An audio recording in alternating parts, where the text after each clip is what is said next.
Hello and welcome to the fifth of the Facebook Live events. I'm Grace LaConte, founder of LaConte Consulting, and I'm a strategic risk expert. I talk about topics that can help business owners be more successful and use your talents in a more effective way as you build your business.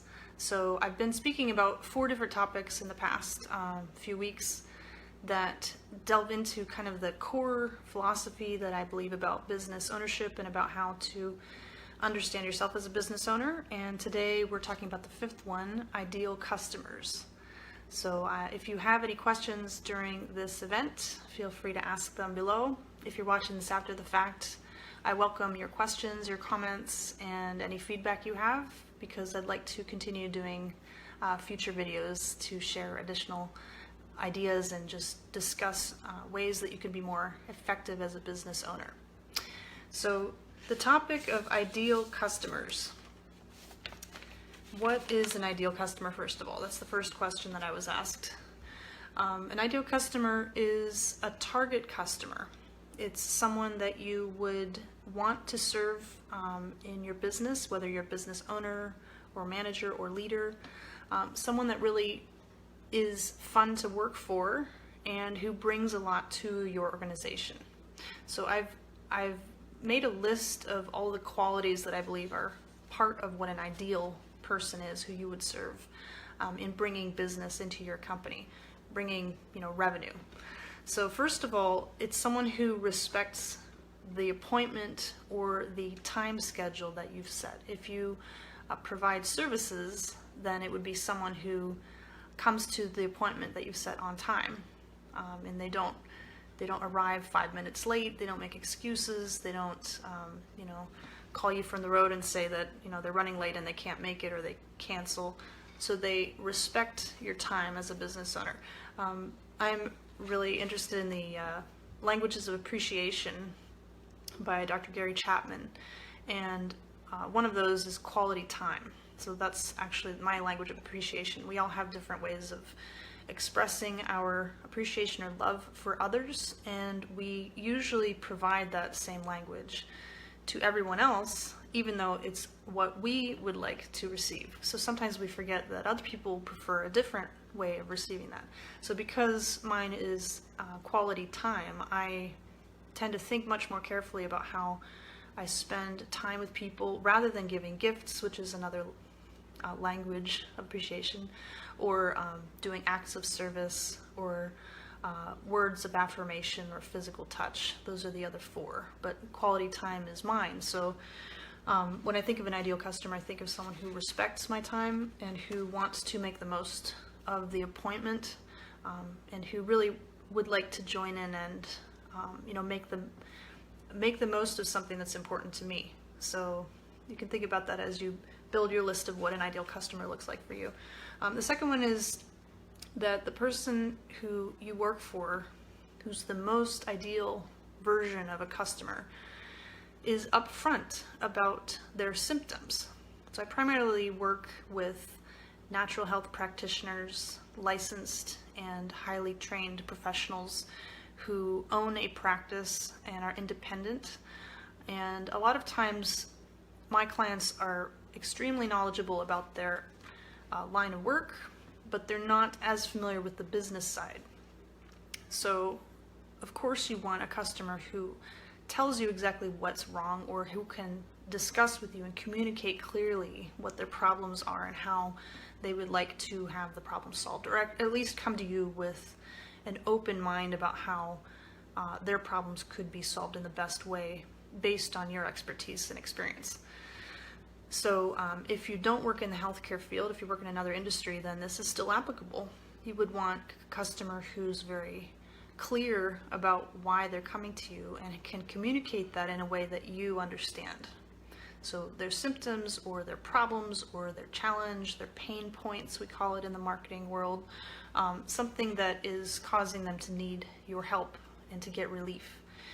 If a customer is not clear about this, or if they maybe hide some of the symptoms, then it's not going to be a very trusting relationship, and that type of person is not going to is not going to benefit the most from what you provide. The third aspect of an ideal customer is that they respect your rules. You set up rules as a business owner, whether you know it or not, whether you like rules or not. Some of my customers are not very eager to set up very strict rules, but rules are important, and we call them policies and procedures. So policies would be certain boundaries and ways of thinking about your business in broader terms as they align with your strategic goals. And procedures are the specific ways that we get those done, the actions that we take to accomplish the goals, and that line up with policies. So we call them policies and procedures, or P&Ps. If you have, you do have rules in your business, whether you are aware of it or not. When you write them down and make them clear, then your ideal customers can hear what they are. They will then respond by doing what you set up. So for example, if you have a policy about being on time to appointments, maybe about respect, that might be the policy that, we have we align the policy with a value, which would be maybe respect or compassion or understanding, something like that. The procedure would be that you have very clear ways of setting up a scheduled appointment, and that you have ways of dealing with emergencies that come up, so that everyone's clear on how you would handle that. If a customer doesn't respect that rule, maybe they decide that their time is more valuable than yours, so they might come late, or they might cancel without warning, or they fight you when it comes to paying a fee if they've canceled with no warning, then that's not a great fit for your philosophy. If you have very strong beliefs about certain aspects of rules in your company, and some of your clients don't agree or respect them, then that person's not ideal. All right, so, and if you have an ideal customer, they should line up and agree with your rules, and it should make sense to them that these rules happen for a reason, that they have an outcome that makes sense for what they're getting from you. So it's a good idea to also, of course, be clear with your customers about what your policies and procedures are, but also to be open to adjusting those, so that you're communicating what you want to without impeding the communication. You're not causing conflict unnecessarily. You don't want to be pushing away ideal customers just because you want certain things to happen in a certain way. So obviously it's a growing process to learn how to adjust those, but it is really important to have set rules so that everyone knows what to expect. The next aspect of an ideal customer would be that they pay without complaining.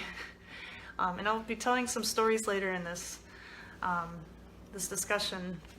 I'll answer a question about some customers that were not ideal that I worked with, and how I responded to that situation, and why I now have a process of weeding out clients so that situations like that don't happen again. But someone who wants your service or product and who is happy to receive your expertise should be happy to pay you, and should recognize that your expertise and your ability to solve their problem has high value. And part of that is you communicating the value to them and creating a discussion before you ever sign any paperwork, or before you receive any payment, or before you create a bill, where you set up the understanding of how much total value you provide beyond just the numbers. There's so much else that we consider when we talk about value. It's not just numbers and amounts of money.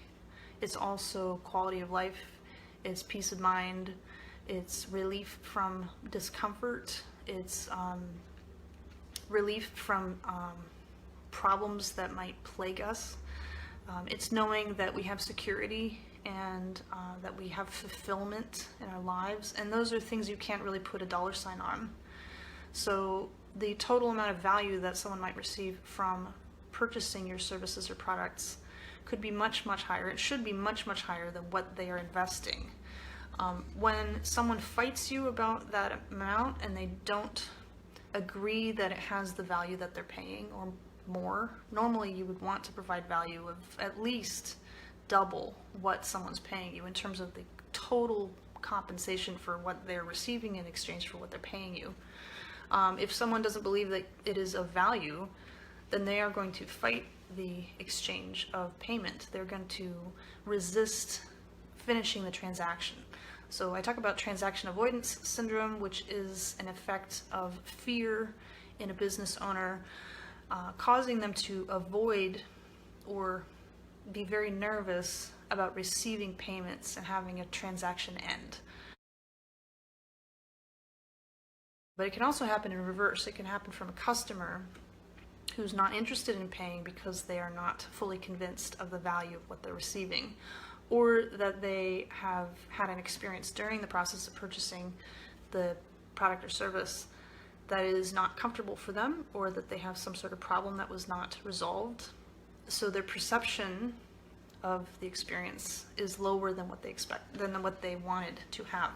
Their perception has been altered. So then they don't believe that the value is as high. And all of these are great discussions to have, even though it can be very painful to talk to an unsatisfied customer. That type of experience is very important for you to understand as a business owner so that you can adjust for the future and so you don't continue to make the same mistakes for future customers. But in general, a customer who's ideal should want to pay you, should be thrilled to pay you, and should not fight the process of paying at all. It should be something that's built into your sales process, ideally before you even have the service or product presented to the customer. They should be so convinced of the value that they're willing to pay you in advance of receiving the full value of whatever it is that they're purchasing from you. Let's see, also an ideal customer responds to treatment, or they receive a very obvious enhanced outcome. So once they've purchased and received the full scope of whatever your services or products are, they leave having improved. Their condition has improved, and they understand that that condition has improved. They're aware of it. So, for example, a chiropractor might set up an initial visit with an evaluation of someone's condition, and they might have certain aspects of their spine that are misaligned. So they diagnose the problem, and then they set up some sessions to fix the problem, and the patient should realize that the change is happening, and they should respond to the treatment. And if they don't respond, then you need to have a discussion about whether alternate therapy or services are needed. But that patient really should leave with an understanding of how much improvement has happened, and also be aware that it's because of the services that you provided that they've improved. An ideal customer is also really fun to be with. It should be someone you enjoy being around, and they're a pleasure to serve. So that really sets apart a business owner who is able to achieve long-term goals is a passion that's not just something that you feel good about yourself all day yourself, but that you can see the change in others, and that creates an engine of continuing to want to stay involved in providing that service or product to your patients. So when you enjoy being with the people that you serve, when you find it just exciting to wake up and see someone else and watch them progress through whatever service or product you provide for them, whatever it is that you do, that shows that you're serving ideal customers. If, on the other hand, you get up and you're just like, it's another day that I have to see these people again, I can't imagine doing this for 20 more years, well, that's probably an indicator that there's something wrong with the type of people that you're serving. Either you yourself have some sort of barrier mentally, or you've gotten stuck in some sort of a rut, and there's something holding you back emotionally from wanting to serve that group of people. Or it could be that the types of customers you're serving are not ideal, and so that feeling of desperation and disappointment and dissatisfaction and unhappiness could be because you're not seeing a response from the types of people that are coming to you. So ideal customers should be really enjoyable to serve, It should excite you. It should make you want to serve more of them. And in turn, that energy is going to attract people to you and to getting the help from your business. The final aspect of serving an ideal customer is that they align with your philosophy and with your beliefs. So this is another one that I thought about quite a bit when I was making this list a couple of years ago. The creating rules and having people follow them, policies and procedures, is just one aspect of creating a business or of establishing a business that is successful. The other aspect is that you set goals and then you know exactly who you are as you work toward those goals. You know exactly what you believe, you know how you see the world, you understand your place in the world and how you want to make a difference. And your philosophies as a business owner are not going to be swayed or change based on outside forces. You're going to stay true to what you believe. And some of our beliefs change. That's completely possible. Some of my beliefs have changed in the last few years. And part of that is due to being around people that have pushed me outside my comfort zone. Some of that is because of experiences that have reminded me of what my old beliefs were and how those were not necessarily fully thought through. I have believed things since I was a child that I now realize were based on misunderstandings or on flawed belief systems. And a lot of core belief systems are flawed. Sometimes we put our faith and hope in things that we turn out to be disingenuous, or we trusted people that later were discovered to be fraudulent or abusive, and I've experienced all this myself. So sometimes we have to question what our core beliefs are. And again, as someone with an INTP personality type, I am most comfortable when I question things, even core beliefs. I think it's important to self-evaluate. Are my core beliefs still what I want to believe? Do I still see the world the same way I did 10 years ago? And chances are you don't. You've probably made adjustments. So we tend to communicate those core beliefs and philosophies, the beliefs, the core things that make us who we are, how we see the world. We tend to communicate that subconsciously to everyone around us.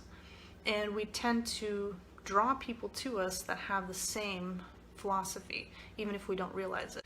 So there are some business owners that go through a major transition or have an aha moment, and pretty much overnight they have a completely different way of looking at the world, and they realize that the customers they've been serving up to this point are not going to align with how they see the world moving forward. So they have to make a very difficult choice. Do I continue to serve these customers with the old way of thinking, or do I explain to them and express that I have this change, and possibly some of them will not want to stay with me. They will not agree with my passion, with my beliefs, with my core philosophies. And you may lose some customers by doing this, but losing customers who are not ideal is not a huge loss, because it is not effective to work with people and to serve people who do not agree with you fundamentally. The goal of even using this term, ideal customer, is first to find people that are correct for what you can do. The second is to attract them and make them want to receive your services or products. And the third is to keep them. You want to retain the right customers that will make the most profit for you, that will receive the most benefit, that will align with your goals and your philosophy, and that will pay you on time and not be unhappy to pay you, not complain about it. And then the fourth is that it limits everyone else from pounding down your door and wanting to get your service. I mean, if that happens and you see a huge increase of customers or potential customers, then you definitely have something that can serve a lot more needs. But in general, when you niche, which is the last topic I spoke about, when you niche your focus and you have a very clear, kind of laser focused area in which you provide a service or solution to someone's problem, then you're going to be, you're going to receive a lot of the people who will come to you will be looking for one specific kind of help. And sometimes it can actually ripple out from that and attract people that may not be in the very small circle that you've selected as your niche. That happens actually quite a lot. The more specific you are, actually, the more you'll attract people outside of that, because they will see that something's working and that you have this passion and you have a way of solving a problem. But you also need to limit what you do so that you're not trying to do everything for everyone.